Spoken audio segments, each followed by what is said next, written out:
fire down in my soul. I can't contain, I can't control. I want more of you, God. I want more of you, God. Set a fire down in my soul that I can't contain, I can't control. I want more of you, God. I want more of you, God. Set a fire down in my soul that I can't contain, I can't control. I want more of you, God. I want more of you, God. Set a fire down in my soul that I can't contain, I can't control. I want more of you, God. I want more of you, God. Set a fire down in my soul that I can't contain, I can't control. I want more of you, God. I want more of you, God. Set a fire down in my soul I can't contain, I can't control. I want more, I want more. Oh, fill us, God, with your love to overflow, to overflow. Fill us, God, with your love to overflow, to overflow. Oh, fill us, God, with your love to overflow, to overflow. Set a fire down in my soul that I can't contain, I can't control. I want more of you, God. I want more of you, God. Set a fire down in my soul that I can't contain, I can't control. I want more. Yes, we want more. We want more. We want more.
All right.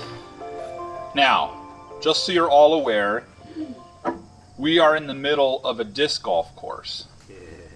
That's right. And so, in a few minutes, is this hole 8 or 9? That's a whole 9. Hole 9, the pad is right behind you guys there.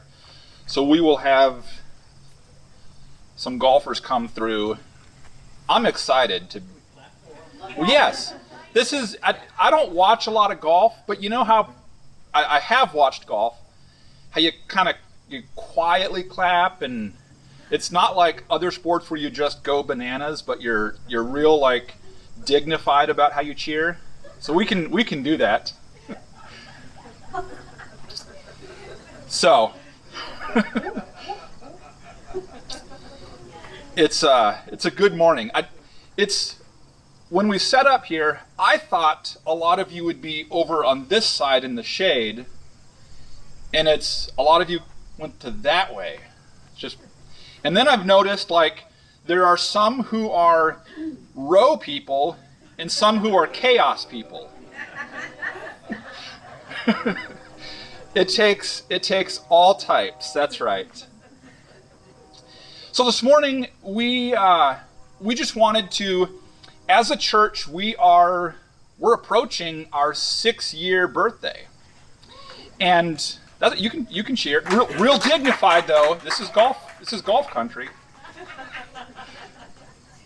And it has been, in the church world and in Restore's world, it has been a strange couple of years.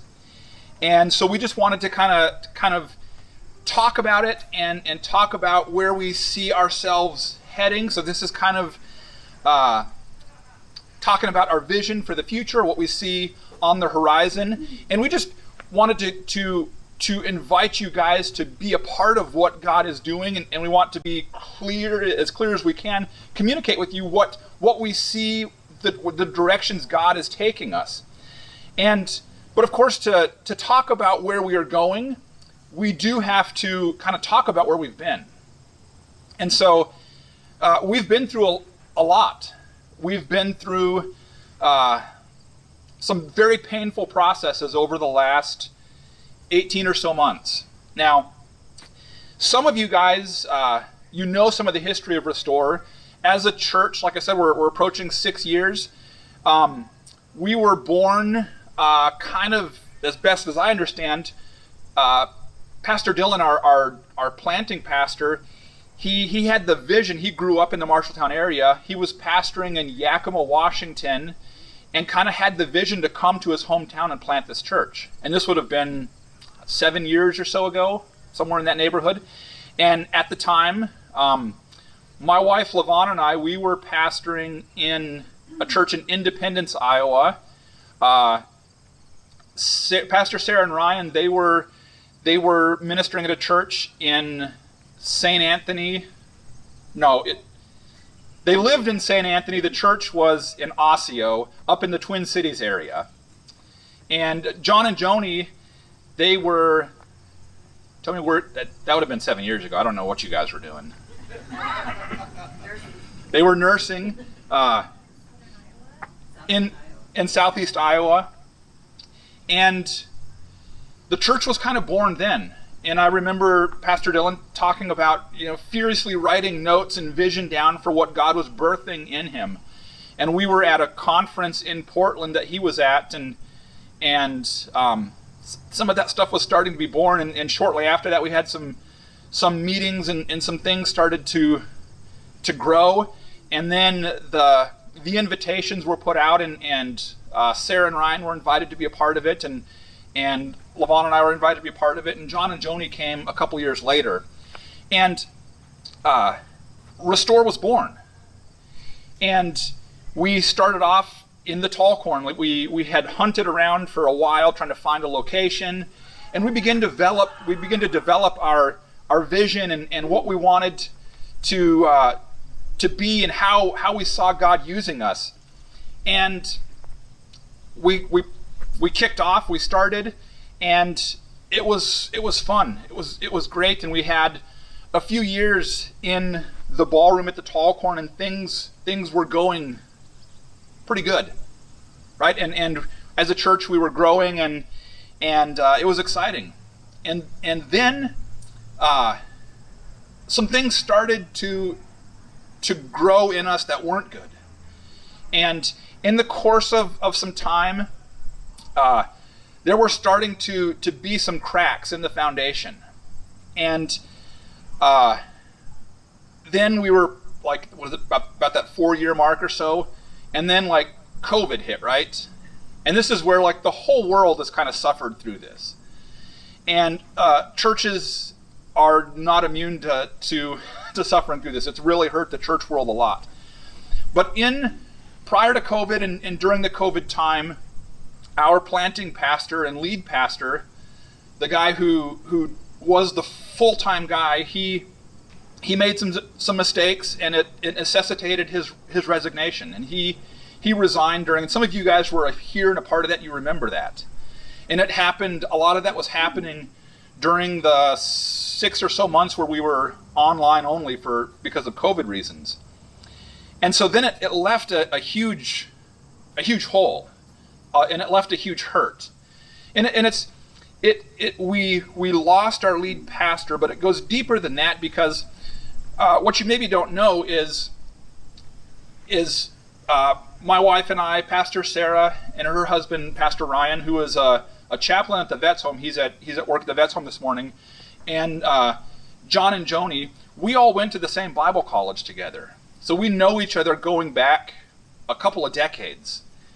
All of us have Bible college degrees, and we all came out of Bible college with enthusiasms and dreams to go and minister and to work in churches and to fulfill the call God had for us.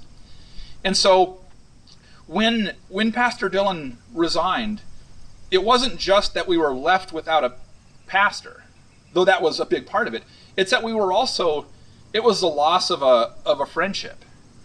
It caused a lot of hurt because as a pastor, and I'll speak for myself, as a pastor, there's a calling on my life, and I don't know how to necessarily explain it other than when I was a teenager, God told me He wanted me to do this thing, pastoring, and I can't do anything else. Now, I'm capable of doing other things, but what I mean is this is so much a part of who I am that I can't do anything else. I will, whether there were 2 of you or 2,000 of you, I'm going to be someplace preaching. I'm going to be someplace shepherding and pastoring. It's who I've been for 20 years, and it's who I will be until you put me in the ground. It's a calling on my life, and I can do nothing less than that.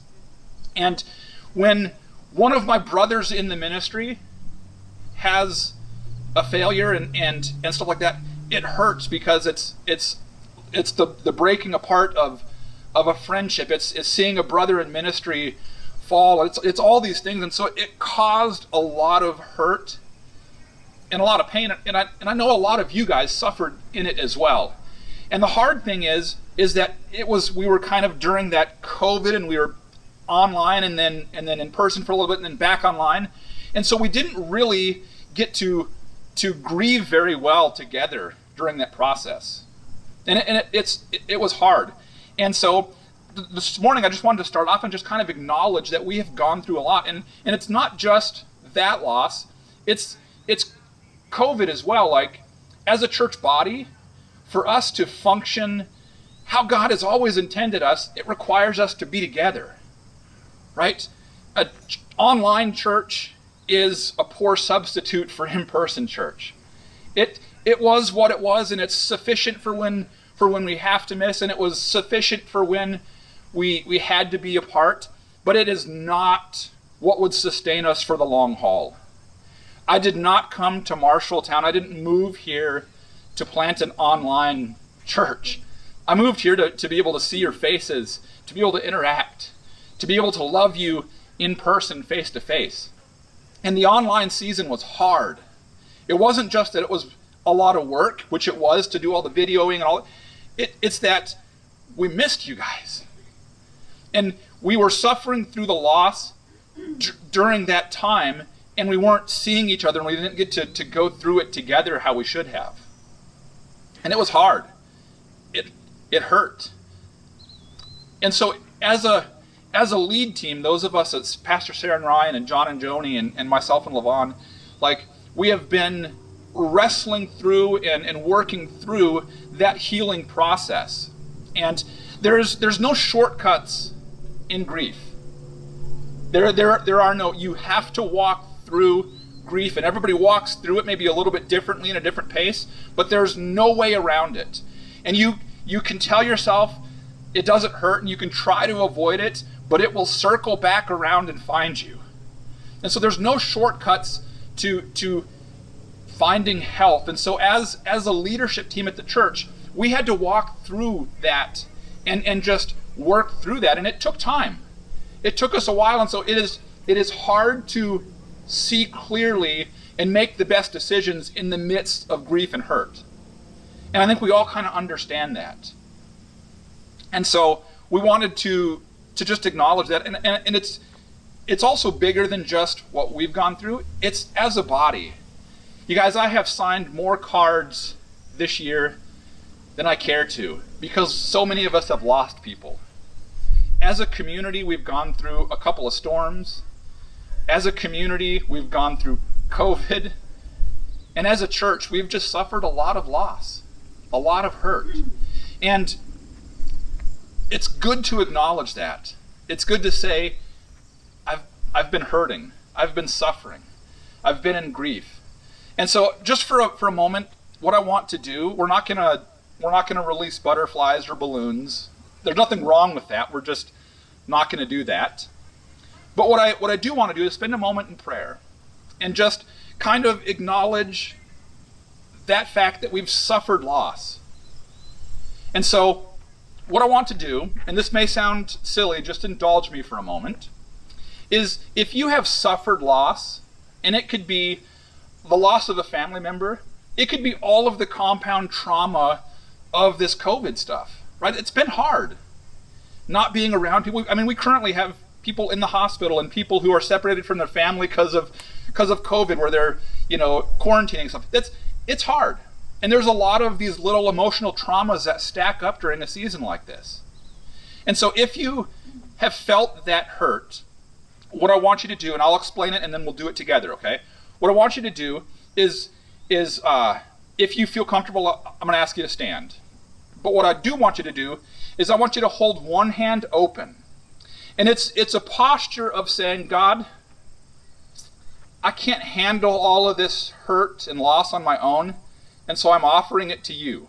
So one hand open, offering it to God, and the other hand, I want you to hold closed as a posture of saying, God, I'm offering it to you, but I'm holding on to you, and I won't let go.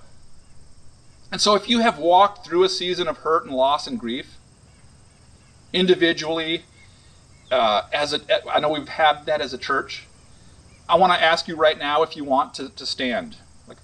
And if you feel comfortable, stand up and hold one hand open, offering that hurt to God, and one hand closed, holding on to Him. And I'm just going to pray for us. Father God, you know the tears that have been shed.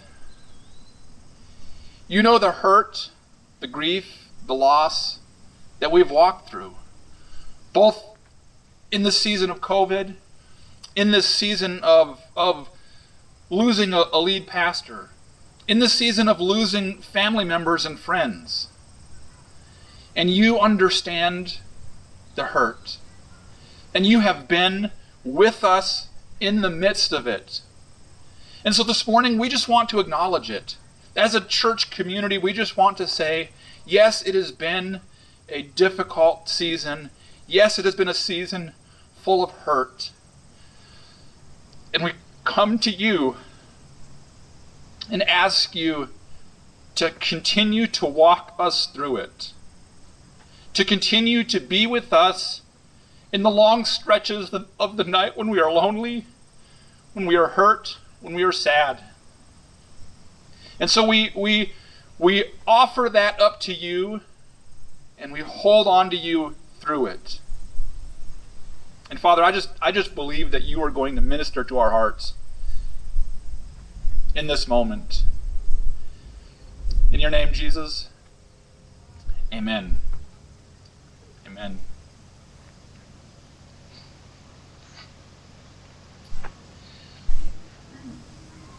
So as a lead team, when you suffer loss, you often have to wrestle with the questions of, who am I now? And where do I go from here? And can I go back to what was? And if you have grieved a loved one, those are the sort of questions that you've had to wrestle through. And as a church, we've had to wrestle through the same questions.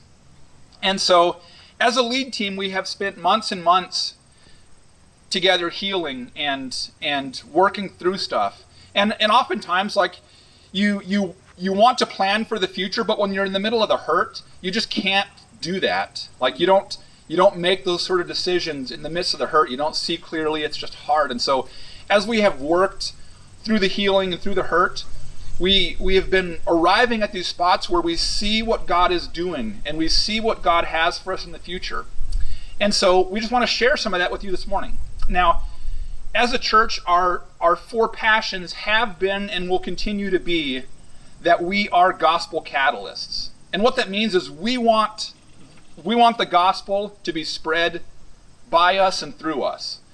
We want to be the thing that sparks the love of Jesus in the people around us, our neighbors, our friends, our coworkers. We are gospel catalysts, and we want to be a church where the gospel is clearly preached and clearly demonstrated. And we want, as individuals, we want to be sharing the gospel with our friends, our families, our neighbors, our coworkers.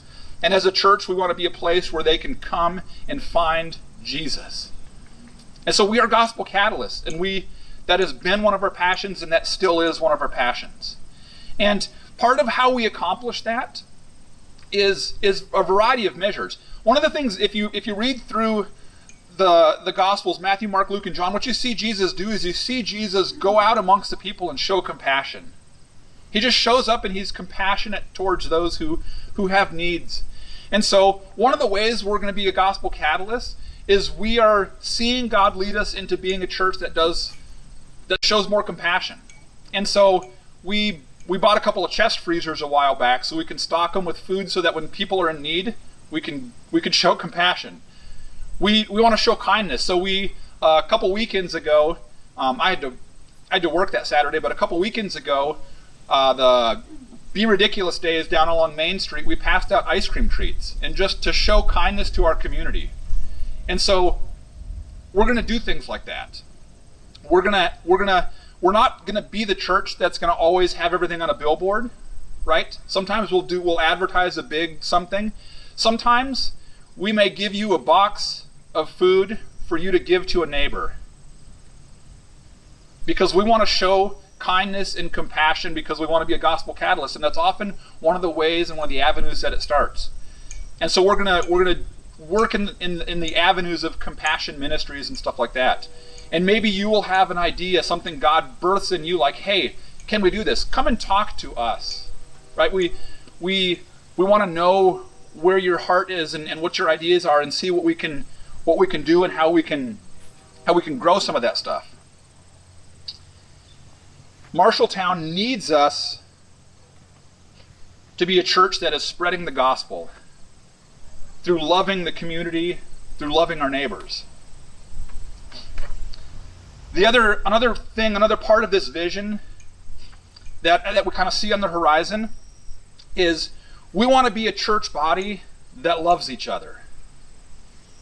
And one of the ways we do that is, I think we have to spend time together. Right? It's hard for me to love somebody that I don't get to know first. And so in the future, you're going to notice us do more things. Like next week, we are going to grill out after church. And we're going to sit around tables and eat bad food, like hot dogs and stuff. And it's not just because you'll be hungry. It's because we want to spend time together so that we can learn to love each other. And that when we love each other, it shows our community the love of Christ at work. And so we're going to do more fun activities. We might randomly plan a trip to the zoo or something like that, because we want to spend time together. We have to do that to get to know each other and to love each other well. So you're going to see more things like that.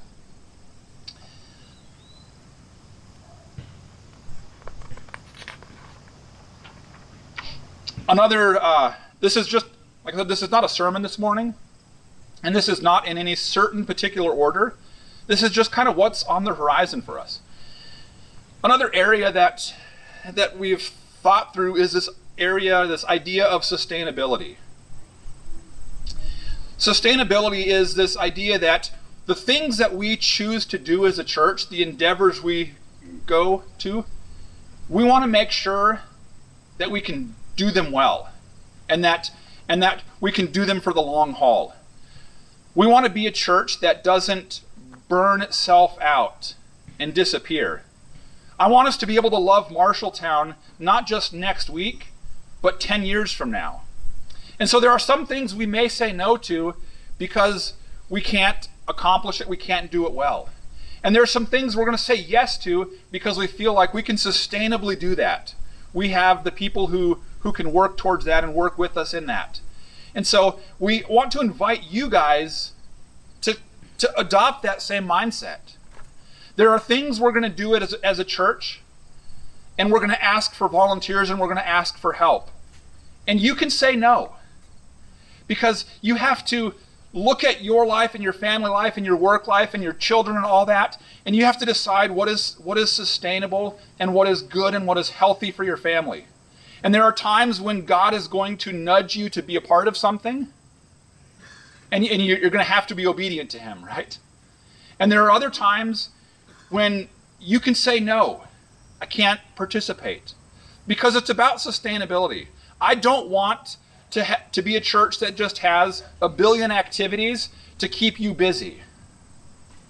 I want to be a church that is strategic, that is sustainable, that the things we do well, and that the things we do also build into you and your family a model of health, a model that doesn't require you to be a part of a billion activities.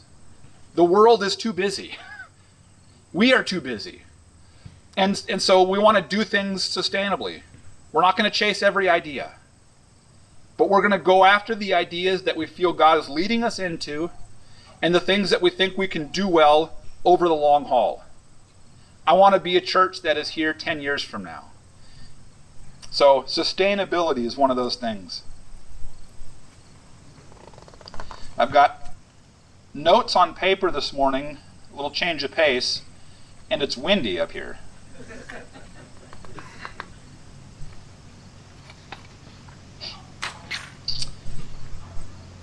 Kids, let's talk about kids. So our first passion, our 4 passions are going to be gospel catalysts. Another passion is what? Do you remember? We worship passionately. We celebrate kids. We love Marshalltown. All right, so we'll talk about worship right now. We want to be a church that worships, right? We are a church that worships. We're going to continue to be a church that worships. Worship is not necessarily music or a certain style of music. And we're not going to, things will change and morph as they change and morph. We're not married to any certain worship style. We just want to be a church that worships God because he's worthy of it. And so we will continue to obviously have worship Sunday mornings when we gather together. We will continue to encourage you guys to develop worship habits at home. And one of the things that we'll start doing is we'll start having some maybe quarterly worship nights, where it'll be a night where it's just about worship. It's not about listening to me or Pastor Ryan or somebody else talk. It's a night we gather together and we just worship God. And so we'll have some of those on the horizon. We're gonna worship. And worship is an area that we want to bring in as many people who are willing to help with that and to be a part of that process and to help on a worship team and stuff like that. So worship. Kids.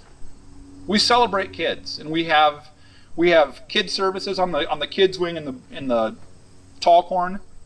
But one of the things you'll notice is that more often than we used to, we will have all the generations together. And there's a reason behind that. And the reason is, though it is awesome for kids to have their own service that's targeted right to them, that speaks to them in their language, it's super important. But it is also super important to sometimes have your kids watch you worship. And it's also super important for somebody like me or somebody like Dina to see the joy of a child worshiping. Right? And so we are going to have kids in the adult, I don't know, we call it adult service, but we're going to have kids in the service more often than we used to, because we want to celebrate kids, and sometimes that necessitates that we spend time with them. And so we will do that. We will continue to invest in what the kids are doing on the kids wing, but you'll also see them in with the adults more often. And that's an area where if you have a passion for working with kids, or you have an interest in working with kids, talk to Pastor Sarah, and she would love to to have you be a part of it. One of the things that as a church we will continue to develop is this idea that we are a body, right? And the body has many parts. Like, how many parts of your body can you count? A lot, right? Fingers and toes and beyond, right? You got all kinds of parts. As a church, we are a body full of a lot of parts, not just the pastor, not just the worship leader. And you know who's important? All of us.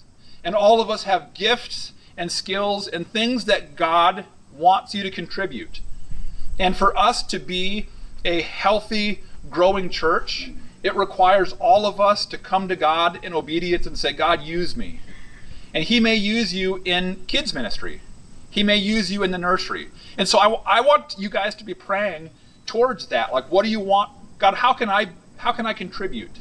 What part of the body am I? And it might be the area of kids.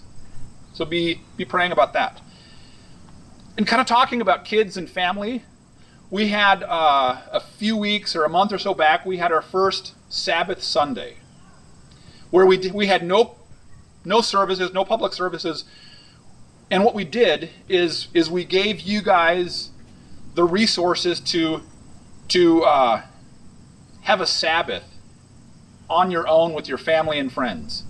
And we put a resource packet together with a morning, a midday, and an evening reading and verses, and encouraged you to celebrate a Sabbath, to take a day to just pause and spend time together with God, and not be busy with activities and chores and all that sort of stuff. And the reason we did that is we recognized as a leadership team that we needed to have that rhythm in our life. Not just as a leadership team, but as a church. We are a busy culture, and it's hard for us to pause and to take time to just reflect on the greatness of God as a family. To sit around the table with your kids and read verses and do that. We don't do that well. And so we're building that into the rhythm of who we are as a church. And so we are going to, once a quarter, there's going to be another one coming up in October. Once a quarter, we are going to have a Sabbath Sunday. Because this goes back to sustainability. We want you to have a family that loves Jesus. And a family that loves Jesus needs to be healthy, needs to have time together, needs to have time to spend reflecting on the greatness of God. And so we are going to model that with some Sabbath Sundays, and we are going to encourage that and hopefully help you guys develop some healthier family habits. And there will be occasionally times we might do a class or something like that, which will be all talking about that sort of stuff. But we really see the need for the area of families learning to worship God together as a family at home, and for families to find better rhythms to be healthy and not so busy. And so that's where the idea of Sabbath Sunday was born from, and you'll see we practice that. Prayer. We have been a church that has been committed to prayer, and that's not changing. And we're going to continue to be committed to prayer. We have a prayer team that meets weekly, and we've started up just recently monthly prayer meetings. And so there'll be another one coming up next month. So, and those we encourage you guys to come out to. We have to rely on God. There's too much we can't accomplish on our own.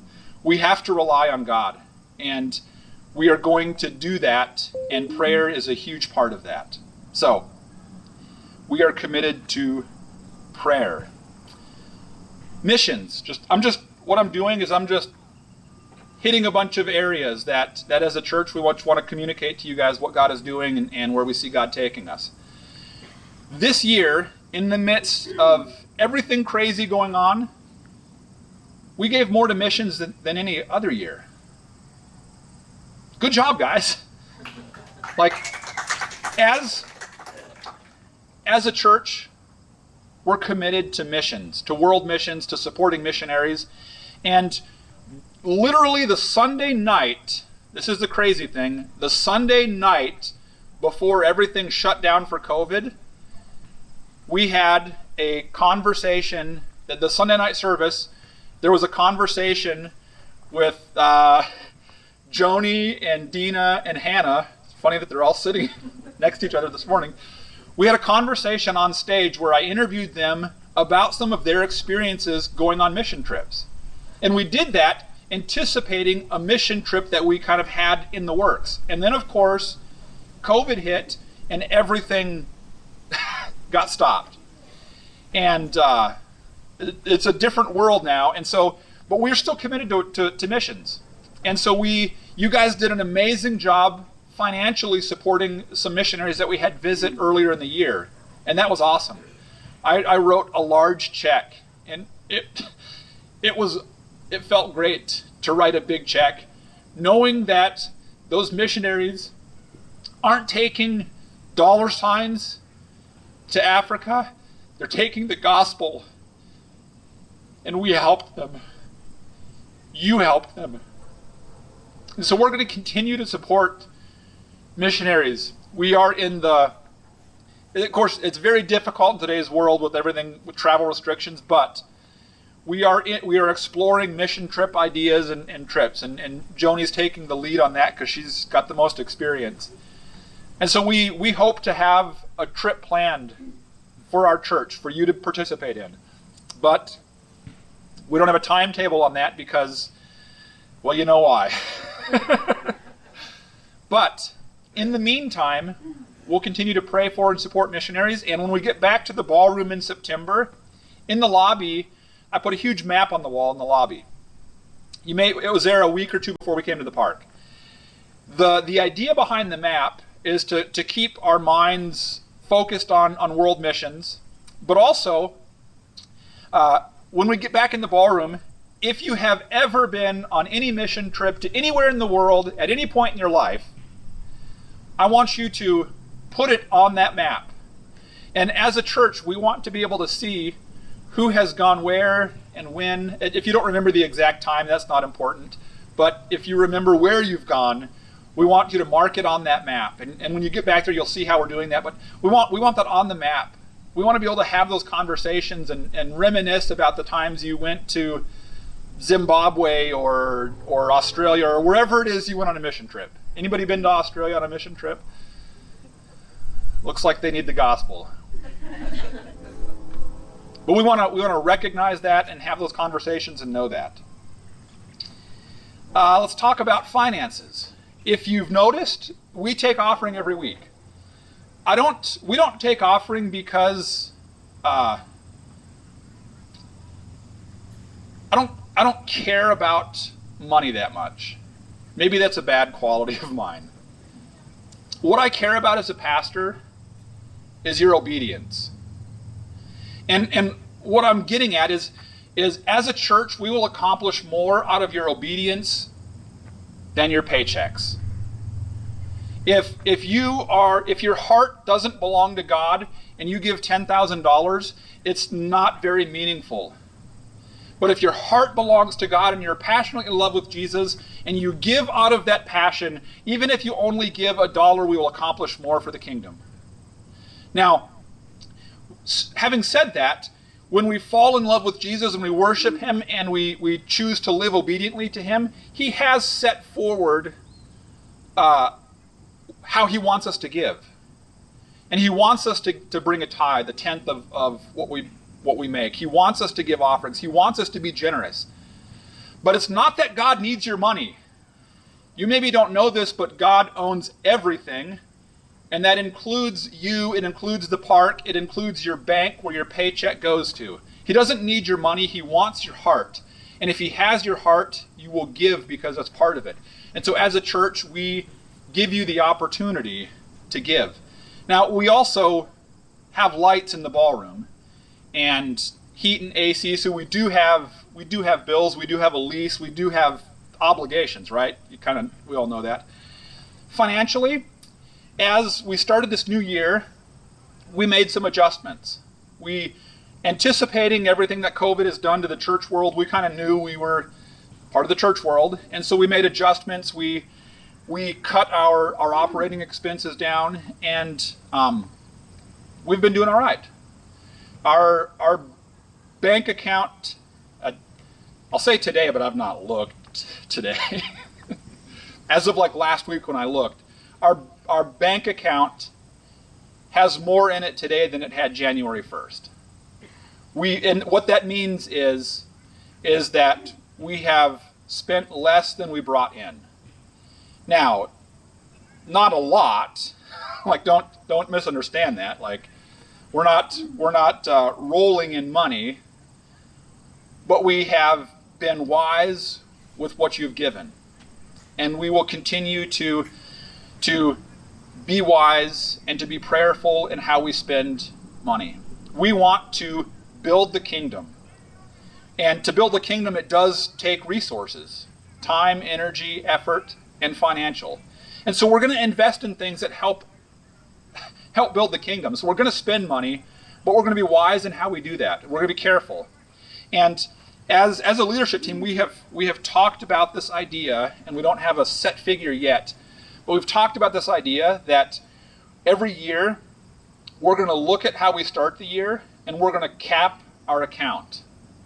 And what that means is that during the course of that year, if you guys give more than our cap, at the end of the year, we are going to challenge ourselves to give that away, to spread the kingdom. We may send a $5,000 check to a missionary because we're capping that account. We're not going to sit on a fat bank account.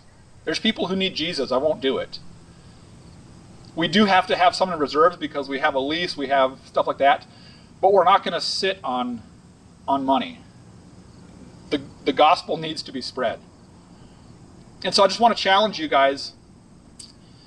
Financially, you have really stepped up and been supportive.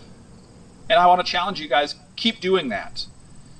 Keep investing and giving. Marshalltown needs churches like us, as well as other churches, to have the finances to be able to love the city well. Right? If we want to show compassion and give out food to those who need it, we've got to buy the food. And so I challenge you guys, keep giving. It's what God has called us to if we live obediently to Him. Keep giving. Thank you for trusting us. And our goal is to always be wise and careful with the resources we have, and to weigh what we're doing, and to know that on one hand we do have obligations. We have a lease, we have a light bill. But on the other hand, the world needs Jesus, and we'll spend the money we need to spend to help spread the gospel. And the last thing I want to talk about, and then Sarah's going to come up and lead us in communion, is kind of this idea of foundations. And one of as I look back at the history of Restore, as a church plant, we were good at inviting people and gathering people together. And before COVID, we were bigger than what's present here today. And we were good at that. One of the things one of our weak areas is we were, back before COVID, we were starting to see a need to do a better job of building strong foundations into people through mentoring, through teaching, through classes, through small groups. We just saw that we baptized people who didn't stay active in the church, right? And that's lots of churches. That's a story of lots of churches can tell. But we saw that as a need. We want to build stronger foundations. We want to be a church where the people who plug in here grow in their faith. And so, out of that, you're going to see us offer different. I don't have a calendar of events to give you guys. These are kind of the values we hold. We're going to do more classes and different things to help build those foundations. We're going to encourage small groups. We're going to encourage you finding a mentor, and we'll help facilitate in that, and so that you have a partner to help you grow in your walk with Jesus, because we want you to have a solid foundation. One of the things that I noticed coming out of COVID, after months online, there are certain people who aren't here. Certain people who didn't make it back when they broke the habit of attending church in person. And to me, that was an indication that their foundation wasn't strong. And so going forward, we want to build stronger foundations. And so you'll see us do different things, and it may be a class on Sunday morning or things like that. And that's the reason we're doing that. It's an effort to build stronger foundations. So guys, this morning, I didn't want to give you a calendar of events. I didn't want you guys to be able to write down, in October and November and December we got this. It's not about a calendar of events. It's about communicating to you guys that God is on the move. That we went through a season of hurt and healing, and coming out of that, we are starting to see the vision God has for us. And it's been a tough road, but I feel like God has been pointing us in the right direction. It's when in the midst of COVID and losing our lead pastor, it was a tough season. I was working full time still, and I don't know if you know this, but church doesn't just call a timeout. We didn't just say, time out, guys, we got to regroup. We kept going. We're survivors. And so I went through a season where I worked a lot, and it was hard. And we kept going. And then we worked through the hurt and the loss. And now we're moving on to the other side of that, where we're starting to see where God is leading us and the vision He has for us and the values that He has instilled in us and the passions He has. And so this morning is just about communicating that better than we have in the past. Now, we have a verse, because as a church, we have always been committed to the Bible, to teaching and preaching Scripture, and we'll continue to do that. So this is Acts 2:42 through 47. And this is a section of verses that have just been on my heart for months. It says, all the believers devoted themselves to the apostles' teaching and to fellowship and to sharing in meals, including the Lord's Supper, and to prayer. A deep sense of awe came over them all, and the apostles performed many miraculous signs and wonders. All the believers met together in one place and shared everything they had. They sold their property and possessions and shared the money with those in need. They worshiped together at the temple each day, met in homes for the Lord's Supper, and shared their meals with great joy and generosity. And all the while praising God and enjoying the goodwill of all the people. And each day the Lord added to their fellowship those who were being saved. Acts 2:42 through 47. And those verses are the model for who we want to become. Those verses are the model of who we have been striving to be. Acts 2:42 through 47. And I encourage you, write those down, go home and read those and pore over those. That's who we want to become. I want to look like that church. And I think in some ways we do look like that, and in some ways we're not there yet. And we're going to strive to get there. And we're going to do it together. There's that saying or proverb that if you want to go someplace fast, go alone. But if you want to go far, go together. And if it seems like maybe we haven't been going fast, it's because we want to go far. And we want you guys to be on the journey with us. So, Pastor Sarah is going to come up and lead us in communion. And then, real dignified, we can cheer for the golfers.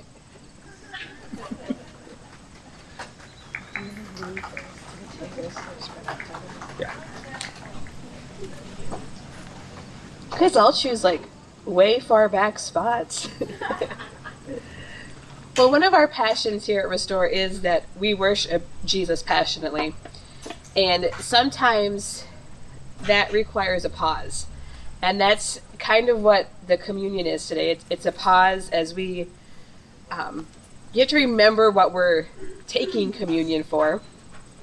You might have heard communion called the Lord's Supper or the Eucharist. And what it is it's pausing to remember what the elements represent. But it's doing it together. It's doing it in community. And it's doing it in community with people who love Jesus. So, as part of our worship today, we're going to pause and remember what these elements represent. We have crackers or bread or whatever you want to call it. And that represents way back at the cross with Jesus, and that was his body. And it was his body that would represent forever that when we take this together, we're pausing to remember that it was broken at that cross. And it's the blood, which in this case is just juice, but it's that it was shed on the cross, that in that breaking of that body, that blood and that body was shed for us. And communion is when we pause together and we recognize those pieces that happened at the cross, that Jesus was whole, he was a human, and he was God then, just as much as he is now. We have I'm going to read it to you guys. We have the example of Jesus with his first communion, if you will, and it says this: the they that they're reflecting is the disciples. And as they were eating, Jesus took some bread and blessed it. Then he broke it in pieces and gave it to the disciples, saying, "Take this and eat it, for this is my body." And he took a cup of wine and gave thanks to God for it. He gave it to them and said, "Each of you drink from it, for this is my blood, which confirms the covenant between God and his people. It is poured out as a sacrifice to forgive the sins of many." Communion is us coming together and saying, we need Jesus, and we want to love Jesus. And that need has to reflect back at the cross. It's pausing to give thanks for what was done at the cross, and it's pausing to look forward to what God is doing, because he's the same person today as he was at the cross. So today as a body, we're going to take communion. Restore, if you're like, this is my first Sunday here, you're welcome. If you're like, I love Jesus, you're welcome to take communion with us. Today, we're going to take it together. So John's going to play, and we're going to kind of socially distance. There's crackers, there's little cups of juice. While he plays, we'll pause for a couple minutes so that you guys can come and you can gather the elements, and that you can go back to your seat. You're free to sit by yourself for this. You're free to sit as a family unit or with friends. And as you sit down, it's a time to pause and just reflect back on what Jesus did at the cross. And then in a couple minutes, once everyone has gotten their pieces, we will take the communion together as a body. So as John is playing, you guys, there's the juice and the crackers. You guys can go ahead and come up. I'll quit talking and just pause for a minute while we gather that.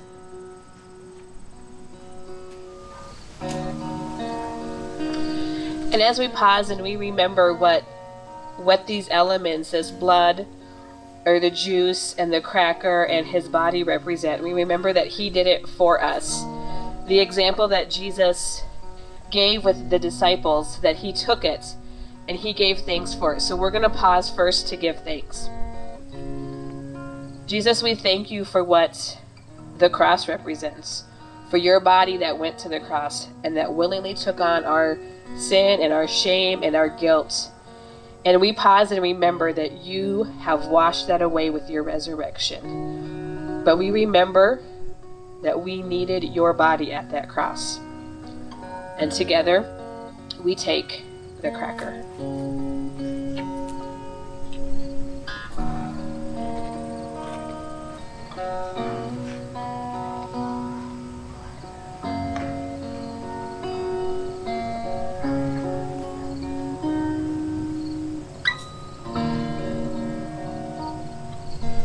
It says in Matthew that he took the cup of wine and he gave thanks and he gave it to them. And that each of you who drink from it, for this is my blood, which confirms the covenant. We've given thanks and we remember the covenant that God has made with us for the forgiveness of sin from the cross. And we take it together.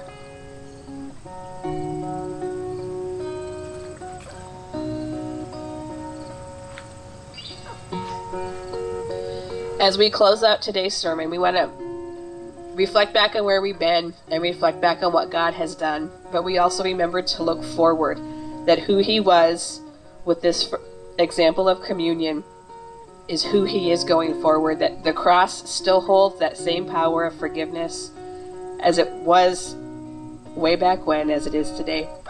So I'm going to close this out in prayer. Jesus, we thank you that you loved us, that you still love us, and that you will always love us. And we remember what you have did at the cross for us. We remember how much your going to that cross cost your body and your blood, but it was for us. And we just reflect together. We love you, Jesus. In your name.